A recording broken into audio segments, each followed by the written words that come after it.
नमस्कार साथियों, उम्मीद करता हूँ आप लोग बेहतर होंगे, स्वस्थ होंगे। इस वीडियो में हम लोग बात कर रहे हैं स्कैफोल्डिंग के बारे में। तो सबसे पहले स्कैफोल्डिंग होता है क्या? स्कैफोल्डिंग एक टेम्प्रेरी प्लेटफॉर्म होता है। जब हम लोग हाइट पे कार्य कर रहे हैं, फिर जहाँ हम लोग नहीं पहुँच सकते हैं वहाँ पे हम लोग को कार्य करना है, तो हम लोग अलग अलग टाइप के स्कैफोल्डिंग को बनाते हैं और कार्य को करते हैं, है ना। एक टेम्प्रेरी प्लेटफॉर्म इसलिए क्योंकि ये कभी भी स्थिर नहीं होता, कभी यहाँ कभी खोल के दूसरी जगह हम लोग कार्य करते हैं। अब आते हैं इसके टाइप्स के ऊपर। इसके टाइप जो होते हैं, जैसे दोस्तों, cantilever scaffolding, single scaffolding, mobile scaffolding, है ना, double scaffolding, suspended scaffolding. Total 7 types के स्कैफोल्डिंग होते हैं दोस्तों, ठीक है। स्कैफोल्डिंग हो गया। अब इसके आगे हम लोग बात करते हैं इसके कंपोनेंट के बारे में, ठीक है दोस्तों। कंटिन्यू वीडियो को देखिए। आते हैं इसके कंपोनेंट, इसके पार्ट्स के ऊपर, ठीक है। इसका क्या क्या पार्ट्स होते हैं। जब आप लोग भाड़ा बनाते हैं, आप लोग हमसे बेहतर जानते हैं, जब आप लोग भाड़ा बनाते हैं तो डिटेल में बताता हूँ मैं। सबसे पहला आता है सोल प्लेट। सोल प्लेट क्या रहता है? लकड़ी का 300 mm बाय 300 mm का टुकड़ा रहता है सोल प्लेट। अच्छा, भाड़ा बनाने से पहले सबसे पहले उस ज़मीन को चेक करना है, मट्टी कैसा है। गीले मट्टी में भी नहीं लगा सकते हम लोग, वो बुझ जाएगा, है ना। उसकी मृदा को भी देखना है हम लोग को कैसा है। उसके बाद आता है पॉइंट यू, जो हम लोग का लकड़ी का टुकड़ा रहता है वो 300 mm बाय 300 mm का रहता है, ठीक। सोल प्लेट बोलते हैं। उसके ऊपर क्या आता है? उसके ऊपर आता है बेस प्लेट, ठीक है, जो कि 150 बाय 150 mm का रहता है। वो लोहे का रहता है, आयरन का रहता है, ठीक है। उसके बाद हम लोग का इसके फोल्डिंग में क्या आता है? हम लोग इसके फोल्डिंग में अपना हम लोग लेडर लगाते हैं चढ़ने के लिए, एक्सिस ऊपर जाने के लिए। ऊपर जाने के बाद हम लोग क्या रहता है? प्लैंक। प्लैंक मतलब प्लेटफॉर्म जब चढ़ते हैं, लेडर हो गया। लेडर हम लोग का भी ऐसा नहीं कि सीधा 75 डिग्री एंगल पे हम लोग का लेडर होना चाहिए, ठीक है। 75 डिग्री पे लेडर हो गया।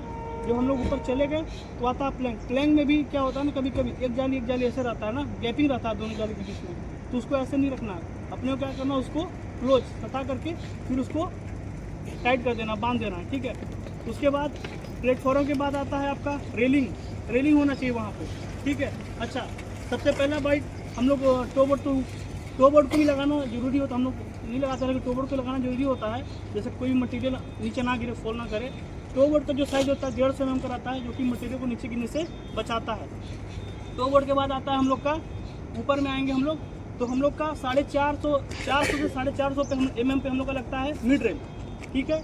जब आप लोग बैठ के कार्य करते हैं तो आपको गिरने के लिए उसका ही पॉइंट आता है, इंचिंग से आता है ऐसा, ठीक, वो लगा रहना चाहिए।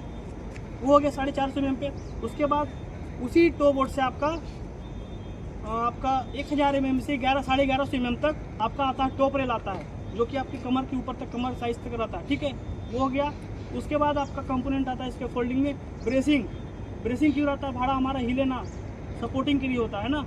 ब्रेसिंग हो गया, टॉप रेल, मिडल हो गया, लेडर हो गया, सोल प्लेट, बेस प्लेट, ये सब उसका पार्ट्स का नाम है, इसको याद रख लीजिए आप लोग, ठीक है। कई भी पूछ सकता है, आपकी जानकारी के लिए होना चाहिए, ठीक। ये सारा चीज़ होगा तो हमारा क्या होगा, एक कार्य भी होगा, सुरक्षित तरीके से कार्य होगा, ये सारी चीज़ होने से पहले। और भाड़ा में टैगिंग का होना भी जरूरी है। टैगिंग कितने प्रकार के होते हैं? 3 प्रकार के होते हैं, आप सभी लोगों को पता होगा टैगिंग, है ना। सबसे पहला होता है हम लोग का, जैसे होता है ग्रीन टैग। ग्रीन टैग लगा है तो इसका मतलब भाड़ा हमारा प्रॉपर, हम लोग उस पर चढ़कर कार्य को कर सकते हैं, है ना। पीला टैग होता है येलो टैग। येलो टैग का मतलब क्या होता है? ये भी कार्य प्रगति पे है, अभी वो भाड़ा बन रहा है, अभी हम लोग उस पर चढ़ के कार्य को नहीं कर सकते। तीसरा टैग होता है रेड टैग। रेड टैग का मतलब होता है हम लोग का भाड़ा अगर रेड टैग कहीं लगा है तो उसको उस पर चढ़ के कार्य को करना ही नहीं है, उसको उसी तरीके से छोड़ देना, यानी कि वो अभी पूरा डैमेज है, ठीक है ना। जब वो बन जाएगा, जब ग्रीन टैग लग जाएगा, ठीक, तब उस पर चढ़ के कार्य को करना है। तो हम लोग बात कर लिए इसके फोल्डिंग किसको बोलते हैं, ठीक, इसके फोल्डिंग के क्या क्या पार्ट्स होते हैं, ठीक। तो और इसके फोल्डिंग जब आप ऊपर चढ़ के कार को कर रहे हो तो सेफ्टी बेल्ट को भी पहनना बहुत ही ज़रूरी होता है, ठीक। ऊपर में हमारा लाइफलाइन भी रहना चाहिए, मतलब हम लोग को कहने का मतलब लाइफलाइन अगर नहीं तो भाड़ा पे, तो उसमें हम लोग भाड़ा में की एंकरिंग हम लोग का होना चाहिए। कभी भी हम लोग क्या होता है, कभी हम लोग देखते हैं साइड पे कि भाड़ा पे चढ़े हुए हो लेकिन वो एंकरिंग नहीं है, ठीक है ना, तो उसमें भी स्लिप ट्रिप फॉल्स होने का खतरा है, हजार्ड है ना। तो हम लोग भाड़ा किसको बोलते हैं, भाड़ा के क्या क्या कंपोनेंट्स हैं, पार्ट्स होते हैं, और सेफ्टी प्रिकॉशन के हिसाब से क्या क्या लेना। जैसे आप हाइट पे ऊपर चढ़ के कार्य करो भाड़ा पे, सेफ्टी बेल्ट तो होगा ही होगा, साथ में सेकेंडरी फॉल प्रोटेक्शन, कहीं कि ऐसा देखा जाता है जहाँ पे आवश्यकता अनुसार, ठीक है ना, रिट्रैक्टेबल फॉल स्टर जिसको हम बोलते हैं, वो भी हमारा वहाँ पर होना चाहिए। तो मैंने जो कुछ बताया, अगर ये सभी बातें अगर आप अमल में लाते हो, फॉलो करते हो, तो मुझे नहीं लगता कोई खतरा या हजार्ड होगा। आपको जो भी मैंने बताया आपको समझ में आया? कोई पूछेगा पार्ट्स का नाम बता सकते हैं कुछ? हाँ, soul plate, base plate, bracing, top rail, mid rail, ladder, है ना? ठीक है, धन्यवाद।